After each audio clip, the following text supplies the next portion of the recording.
la que da la Suprema Corte para dividir los tres poderes, para que no haya como un abuso o que haya dos poderes en uno mismo. Pero como usted lo comentó ayer, eso pues no está realmente hecho porque en realidad el presidente o otras personas se meten a su amigo así para que se hagan favores y no se cumple esa protección. Bueno, hablábamos de que hipotéticamente la norma establece esa protección para crear los contrapesos necesarios. Más sin embargo, hemos visto por una cuestión histórica un marcado o una marcada influencia del Ejecutivo respecto de los otros dos poderes, de tal manera que la letra de la Constitución, aunque pretenda hacer una real protección política, son cuestiones reales de poder las que han impedido que esto realmente ocurra, que haya un verdadero contrapeso o equilibrio, ¿sí? Hemos visto cómo, por ejemplo, ¿se han dado cuenta de que hayan llevado a la cárcel por corrupto a algún expresidente en México? No, ¿verdad? No hay, no hay, no tenemos. Y si echan un vistazo a Brasil, ya llevan varios, ¿sí? En Perú. Entonces, en diversos países de América ha habido esa eh, supervisión a lo que hace el Ejecutivo de abuso del poder, y aquí no lo hemos logrado. Aquí como que es un personaje intocable. Aquí este que llegó con la bandera de la anticorrupción ni siquiera ha mandado llamar a declarar a Peña Nieto en relación al caso Odebrecht. ¿Saben qué es el caso Odebrecht, Fernanda? No lee el periódico, no lee noticias, no está enterada de lo que ocurre Es alrededor la de su gran vida. estafa, ¿no?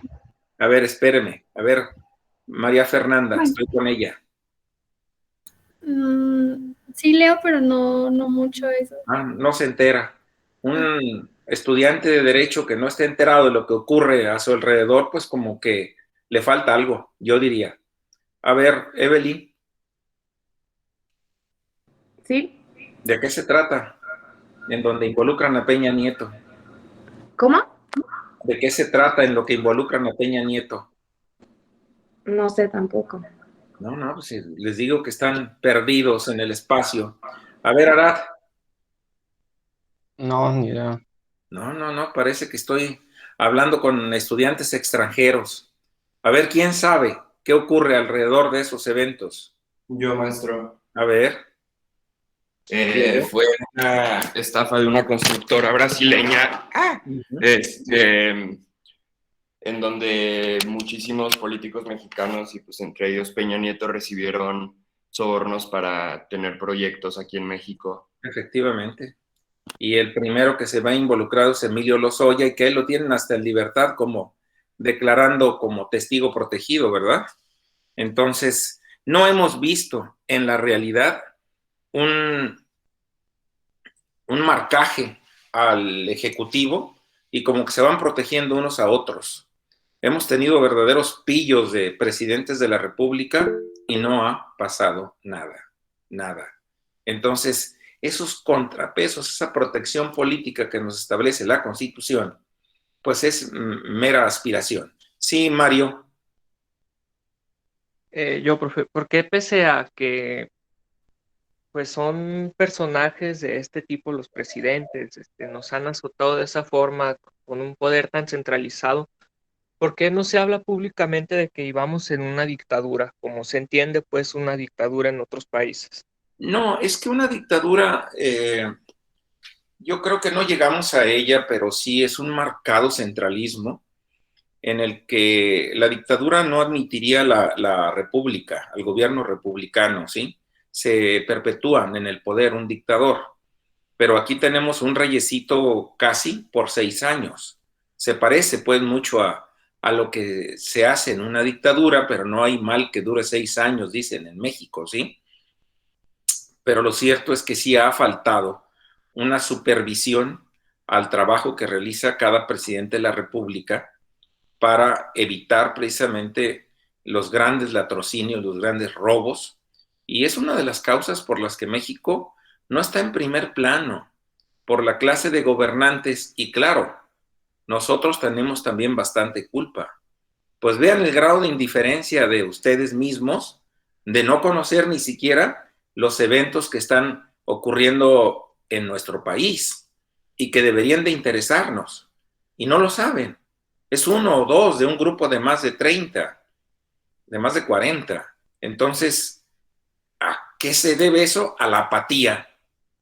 Y por la misma apatía, la sociedad no ha sido exigente con sus gobernantes. Esa es la cuestión. ¿O qué opinarías, Diego? Pues creo que más bien es como que todos podemos tener intereses diferentes y pues tal vez en el momento en que explotó todo esto de Odebrecht, pues tal vez otros estaban en sus otros intereses, pero No, yo me refiero a estar informado. Es decir, tenemos tanta posibilidad ahora de estar mejor informado que hace 10 o 20 años y no lo hacemos. ¿Sí? Por eso a mí me sorprende negativamente que yo les pregunte algo tan notorio públicamente y ustedes ni enterados estén, la mayoría. ¿Sí? Eso es lo que me sorprende negativamente, de esa posibilidad que tienen de estar informados de lo que ocurre a esos niveles y no estén enterados. ¿Y de qué es producto esto? De la apatía, del no interesarse. Y la sociedad mexicana así ha estado en muchos casos respecto de sus gobernantes y por eso quizá tengamos los gobernantes que merecemos, ¿sí? ¿Cómo es posible que países como Brasil o Perú y todo lo demás lleven? No es porque yo los quiera ver tras las rejas, pero más de algunos sí se lo ha merecido y esto no ha sucedido, ¿sí? Entonces, esa protección política pues está en el papel. Esa es la otra cuestión. Bien, a ver, vamos con Quijas Ortiz. ¿Dónde está? Quijas Ortiz. ¿Dónde está? Si no me contesta, le pongo falta y nota. Quijas Ortiz. ¿No está? Ok, entonces tiene su falta y tiene su nota. A ver, vamos con Hernández Ibáñez. Hernández Ibáñez. Sí, profe, aquí estoy. Prenda la cámara.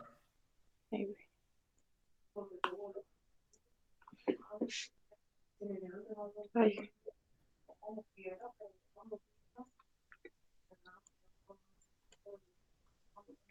Ayer aprendí, profe, pero no, creo que no se ve. No, no se ve. A ver, dígame en qué consiste la protección social de la Constitución. No, la verdad, no sé. ¿A qué se dedican? ¿No son estudiantes ustedes? ¿No? Y tan solo lo vimos ayer, por eso se lo estoy preguntando hoy. ¿Cuál es su nombre? Hernández. Tiene una nota mala, ¿eh? Y esto cuenta al final, para que no les sorprenda. A ver, Villanueva Bracamontes. Villanueva Bracamontes. Sí, profe. ¿Dónde está?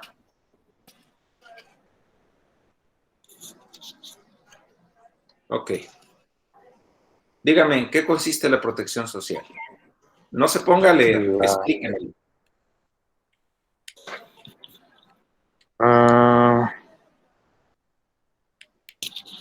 Pues es sobre los... ¿Qué contempla la Constitución como protección social?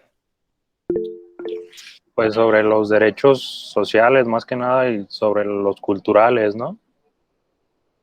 O sea, me ¿O pasé qué ayer... podría ser? A ver, me pasé hablando en el desierto el día de ayer, explicando la protección social después de que les puso su compañero y encuentro cero respuesta. Es lamentable. Tiene nota mala también. ¿Puedo participar, A ver, profesor? espérame. A ver, Villegas. Villegas. Sí, pero la protección social recae más que nada en las llamadas grupos sociales, sociedades civiles. Ayer hablaba sobre los partidos políticos, sindicatos y las ONGs, organizaciones no gubernamentales, Ujú. y sirven para, pues más que nada como contrapeso al poder, para hacer cumplir aquellas disposiciones constitucionales que el Estado no cumple, pues. Efectivamente. Aunque desgraciadamente la clase política ha caído en una degradación, para mi punto de vista, que se han organizado en partidos políticos que son empresas para los pequeños grupos que los organizan, porque no les cuesta ningún dinero y sí están recibiendo subsidios cuantiosos del Estado para, en un momento dado, abanderar y representar los intereses de diversos segmentos de la población. Sindicatos que de alguna manera a veces han creado partidos políticos. Yo les hablaba de una líder sindical, la de la educación, la señora esta que estuvo privada de la libertad, que creó un partido llamado Alianza y luego a últimas fechas crearon otro partido político, de tal manera que no se conforman solo con tener sindicatos, sino también representación política. De tal forma que la Constitución, en ese sentido, efectivamente, crea estas figuras con la finalidad de que sirvan en un momento dado de contrapeso del poder. Más que de contrapeso, yo creo que el propio poder los ha controlado, ¿sí? Y los ha encauzado para lograr los intereses que pretende. Ahí me queda claro, por ejemplo, que al gremio de la educación lo tiene bien controlado, ¿sí? Más de 1 millón de maestros en el país que más o menos obedecen a una sola voz, aunque hay unos disidentes llamados CNTE, con C, CNTE, que son los disidentes del grupo de la señora esta. Más, sin embargo, son grupos sindicales que más o menos están alineados con el gobierno en turno y más que contrapeso le sirven para echarle porras. Entonces, el sindicato, como les decía el día de ayer, no ha sido tampoco la panacea que ha funcionado para servirle de contrapeso, porque más que nada son comparsas de la propia autoridad que va llegando al poder. Son comparsas. Son pocos los que disienten de las políticas gubernamentales. Esa es la verdad. Y finalmente teníamos las ONG, que son influencia externa, que también contribuyen.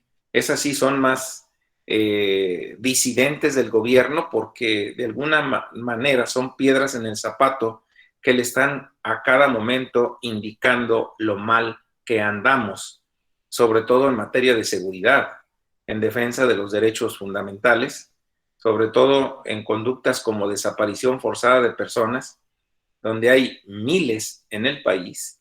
Esto definitivamente para el gobierno en turno constituye una verdadera molestia que les estén restregando en la cara toda su inactividad, su ineficacia, su ineptitud, su corrupción, que no genera los resultados que busca la sociedad. Entonces, esa es, en resumen, la protección política. Bien, vamos a continuar con los temas. Yo voy a estar preguntando frecuentemente, así de sencillo. Y para mí es esto que yo estoy preguntando y no me contestan, va a influir en su calificación, ¿sí? Así es de que más vale que se pongan a estudiar. Bien, continuamos. ¿Quién está exponiendo? Mis compañeros, pero yo les voy a ayudar a Gracias. presentar, profe. Ok, yo les voy a explicar sobre la protección económica. El factor económico es uno de los elementos decisorios para la preservación del orden constitucional y de la soberanía nacional. De esto se concluyen dos aspectos fundamentales, que son la necesidad de la rectoría económica del Estado y mecanismos para la rendición de cuentas y el presupuesto económico. Ujú. La rectoría económica del Estado le corresponde al Estado para garantizar que éste sea integral y sustentable, que fortalezca la soberanía de la nación y su régimen democrático. Estos objetivos solo pueden ser alcanzados mediante un plan nacional de desarrollo que contenga los diversos intereses, situaciones y circunstancias de las entidades federativas. Permítame, déjeme hacer un comentario. ¿Qué entiende usted, compañera Danitza, por rectoría?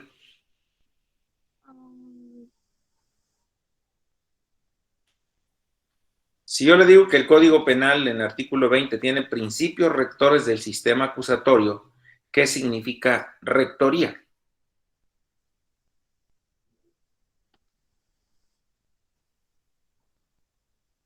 A ver, en nuestra casa de estudios hay un rector. ¿Por qué se le llamará así?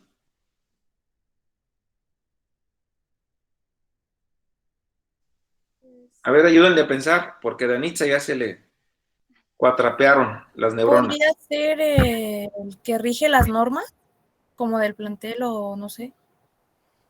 Entonces, rector viene de regir, De dirigir más bien, ¿no? de dirigir. Ajá. Liliana, Sí, es como el representante, ¿no? El que se encarga el de... que encabeza. Sí, En este caso es el titular del consejo universitario a nivel universidad. Rectoría es el que rige, el que dirige, ¿sí? En este caso, la rectoría económica la debe de tener el Estado. Está bien, estamos en una economía de capitalismo. Bien, el mercado debe de imperar la oferta y la demanda para regir los precios. Pero si bien es cierto, vivimos en una economía de libre mercado, esto no significa que el Estado no deba tener la rectoría económica. Esto es, debe evitar a toda costa prácticas monopolizadoras, que el único que pueda ser monopolizador sea él, por ejemplo, en cuanto a la moneda, acuñación y expedición de moneda, el valor que tiene el peso frente a otras divisas, que sea el Estado quien lo maneje. Entonces, el Estado debe ser un rector, pero no debe ser tampoco un dique que contenga la evolución de la economía. Debe en muchos aspectos dejar hacer, dejar pasar, pero en otros sí debe de controlar. Es decir, no un capitalismo a ultranza, pero sí un capitalismo que permita el libre desarrollo de quienes en él intervienen, de tal manera que sí debe en un momento dado intervenir, pero en otros creo que sí debe ser permisivo. Por ejemplo, el artículo 28 nos habla de la prohibición de los monopolios. ¿Qué son los monopolios, Arad? Pues es la Concentración concentración de una actividad o de un servicio, pudiéramos sí, decir. ¿Sí? uh-huh. Por En ejemplo, en la producción de petróleo tenemos el monopolio por Pemex. ¿Sí? En la creación de energía eléctrica, la CFE. Pero también el Estado tiene que diversificarse. De repente el Estado no cuenta con el capital necesario para alentar el desarrollo de la energía eléctrica o de la explotación de yacimientos petrolíferos. entonces el Estado debe dar participación a los particulares para que también intervengan a través de concesiones. Pero el Estado es el que tiene el control. Entonces, el Estado es rector de la economía, pero tampoco puede asumir una actitud prohibicionista en todos los aspectos, sino permisionista en muchos, para que fluya la economía. Yo creo que si algo tiene este régimen que tenemos actualmente, Evelyn, te veo distraída. Si algo tenemos con estos, la economía no ha andado tan mal, como sí ha andado muy mal la inseguridad, o la seguridad, como lo quieran ver, ¿sí? La economía, al menos el valor del peso frente al dólar, no ha sufrido descalabros. Entonces, aquí es importante que entendamos que el rector económico es el Estado. Y artículos como el 28 constitucional, a ver, Arad, léeme el 28, por favor.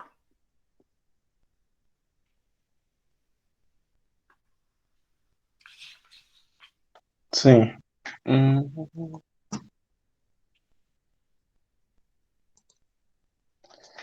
Artículo 28. En los Estados Unidos mexicanos quedan prohibidos los monopolios, las prácticas monopólicas, los estancos, las condonaciones de impuestos y las exenciones de impuestos en los términos y condiciones que fijan las leyes. El mismo tratamiento se dará a las prohibiciones a título de protección a la industria. Es decir, se trata pues de erradicar las prácticas monopólicas. ¿Por qué sería o es nocivo una práctica monopólica, Carlos, Josué? ¿Por qué sería nocivo para la economía una práctica monopólica? Bueno, ¿me escucho? Sí. Sí. Bueno, en este caso los monopolios serían nocivos para el país porque, bueno, me regreso al principio de protección económica que se supone que permite que el crecimiento económico sea justo y que la distribución de la riqueza sea... ¿Qué propicia un monopolio, Carlos? ¿Qué propicia? No lo escuché bien. ¿Me podría... ¿Qué propicia un monopolio? Negativamente hablando. Ok. Que un solo sector o una sola persona tenga el control de todo un... Pero, ¿cuál sería el efecto de una práctica monopólica?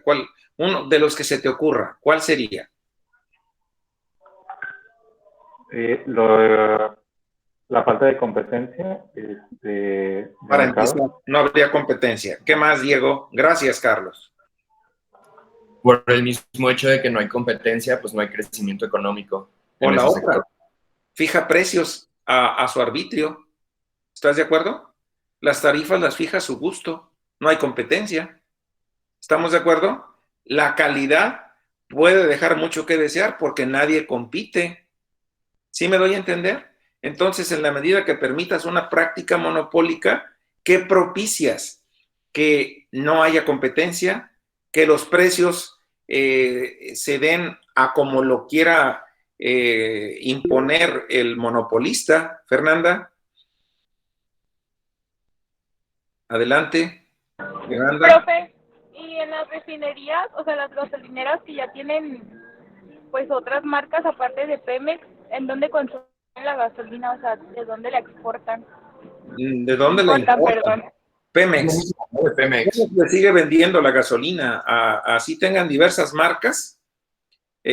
Pemex sigue interviniendo en la venta de esos combustibles. Entonces, en el Estado sí tenemos una práctica cuasi monopólica en la generación de energía eléctrica y prácticamente monopólica en materia de petróleo, de explotación, ¿sí?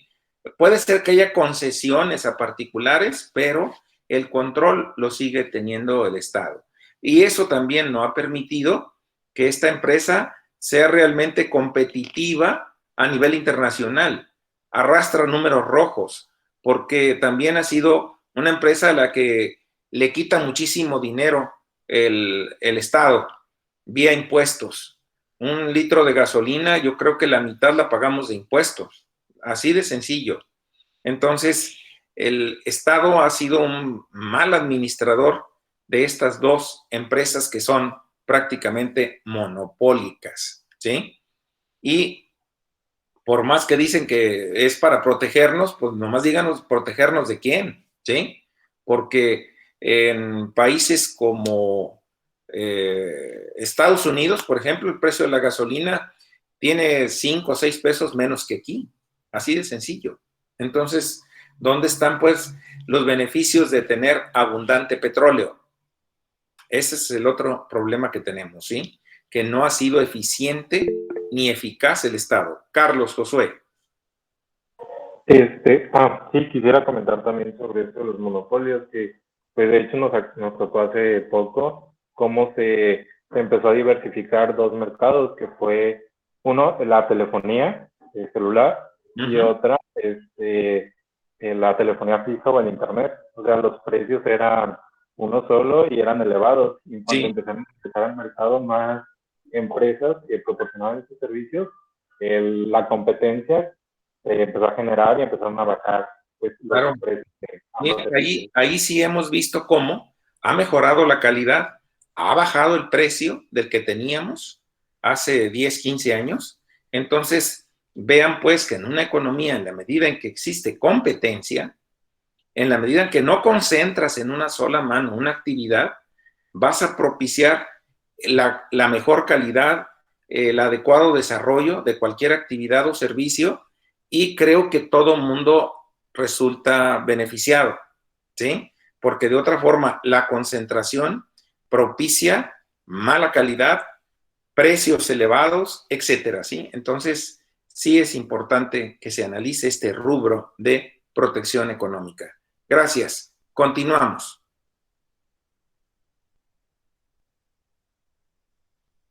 Lo mismo, el mecanismo para rendición de cuentas, pues ahí está también establecido como protección económica. El presidente de la República tiene que rendir cuentas cada 1 de septiembre de cada año, ¿sí? Un informe que le hace al legislativo en el que le dice en qué se gastó el dinero que le autorizaron en el presupuesto de egresos y de alguna manera los proyectos para el siguiente año. Entonces, año con año, el 1 de septiembre, el Ejecutivo, el titular, le debe de rendir cuentas a el Congreso de la Unión sobre qué hizo con el dinero que le autorizaron ejercer en el año siguiente. Entonces, en este momento el Congreso tiene que aprobar el presupuesto de ingresos y de egresos de la Federación para el año siguiente, y también de las partidas que le van a entregar a cada uno de los estados de esos ingresos federales. Muy bien, seguimos.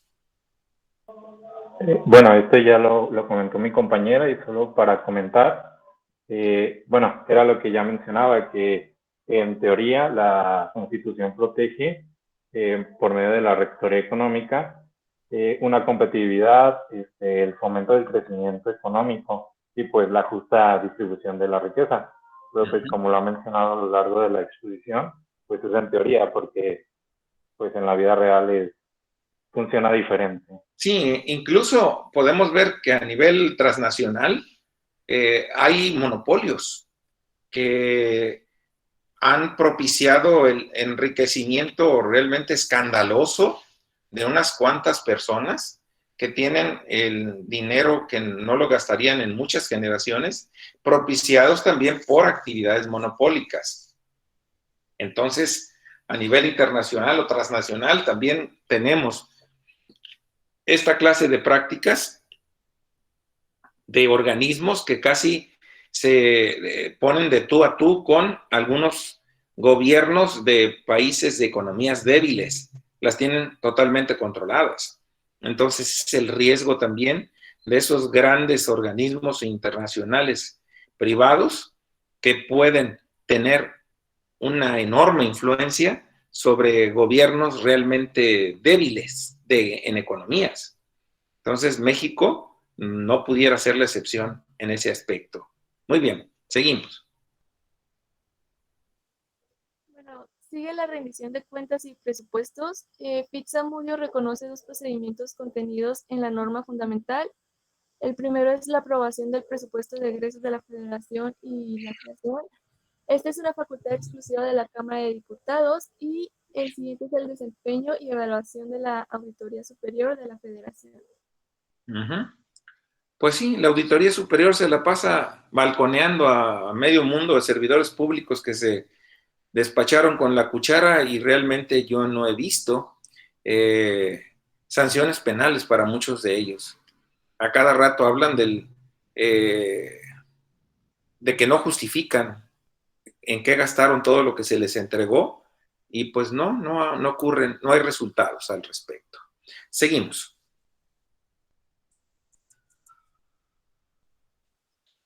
Y por último está el Instituto Nacional de Transparencia.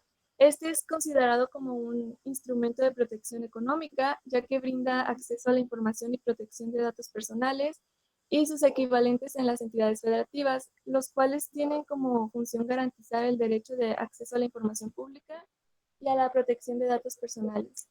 Bueno, esta institución surgió como reglamentación al artículo 6º constitucional, derecho a la información, en el periodo de Vicente Fox.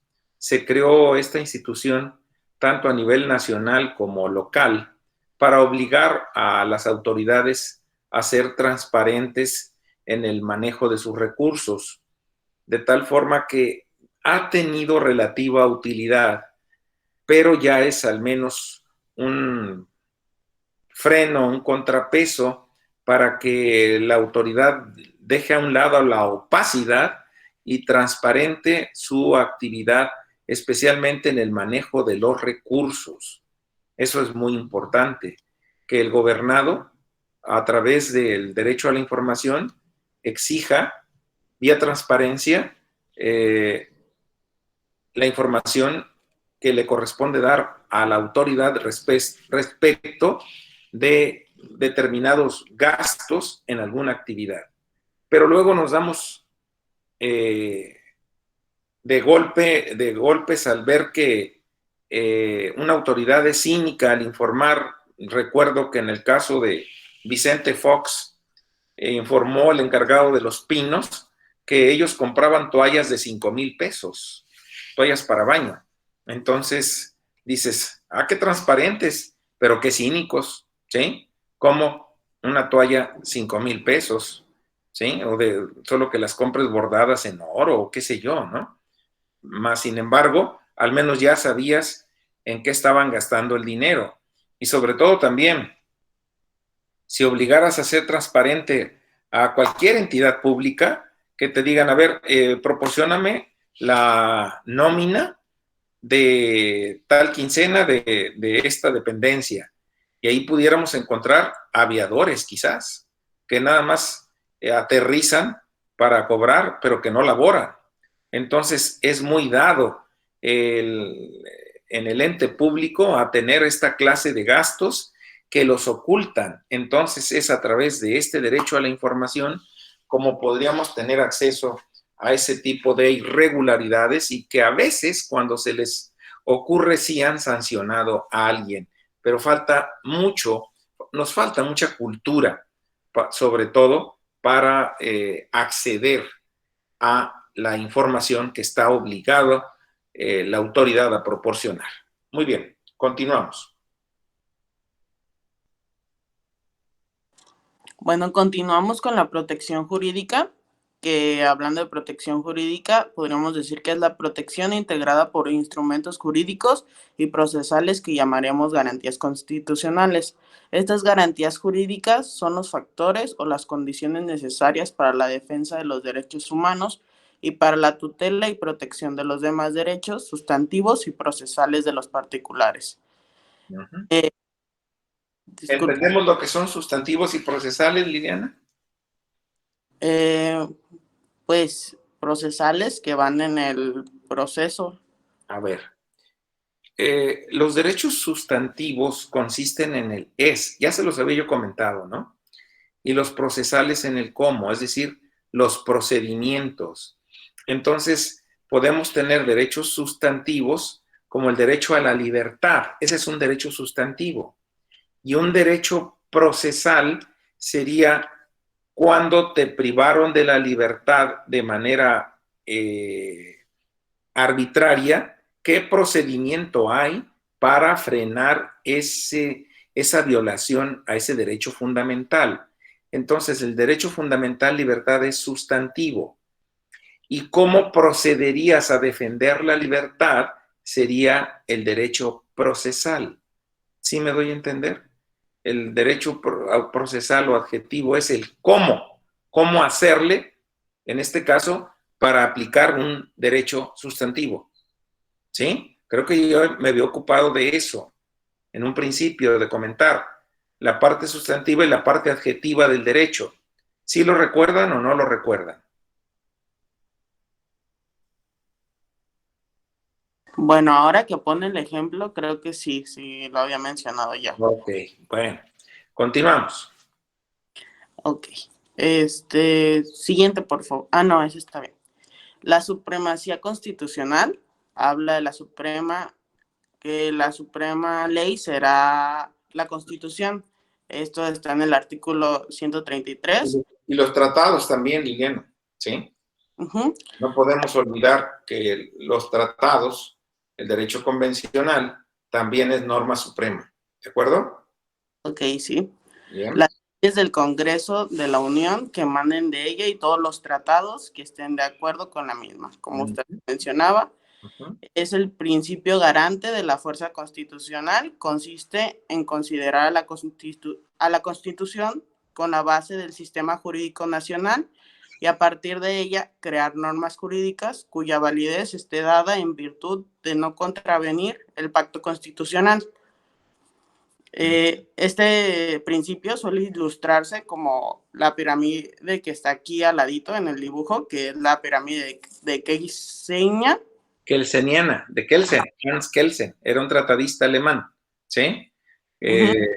Al establecer esta metáfora de que la norma constitucional se parece a una pirámide, que es base, porque de ella emanan las demás normas, y es cúspide, porque es la norma suprema, la más alta, ¿sí? Entonces, la cúspide es lo más alto y la base es el cimiento. Entonces dice, la Constitución es base y es cúspide. ¿Por qué es base? Porque en ella se sientan todas las demás normas, ¿sí? Y es la más elevada, de tal forma que junto con el tratado, la norma fundamental es la norma suprema. No sé si quede claro, ¿sí? Y tienen que armonizar las normas que van sentadas en la base, tienen que armonizar con la base. De otra manera serían inconstitucionales. No sé si quede claro, ¿sí? ¿Qué sería armonizar para ti, Liliana? Sería, pues, unir, de alguna forma y tener en un mismo nivel. Bueno, a ver, Carlos, gracias. Carlos. Bueno, armonizar es que exista un equilibrio, o sea, que todo sea como proporcional y que haya como congruencia o, pues sí, una proporción adecuada entre Por todos ejemplo, los factores. Les voy a dar un ejemplo. Si el plazo constitucional para el Ministerio Público con un detenido es de 48 horas y una norma reglamentaria dice que van a ser 72 horas y no 48, ¿armoniza la norma reglamentaria con lo que establece el artículo 16? ¿Sí o no armoniza? No, ¿verdad? No armoniza. Entonces esa norma sería inconstitucional. No armoniza con la base. ¿Sí me doy a entender? No equilibra, no tiene esa simetría, vamos a llamarlo. Debe de haber una simetría entre la norma fundamental con las normas reglamentarias y con el tratado internacional. De otra manera serían asimétricas, que no van en la misma dimensión, en la misma medida. No sé si quede claro lo que estoy diciendo. Y hasta ahí lo digo al día de hoy. Ya los cansé. Entonces pónganse a leer todo esto porque es importante. Nos vemos mañana, Dios mediante. Que estén bien. Buen día. Gracias, igualmente. Igualmente, gracias. Gracias.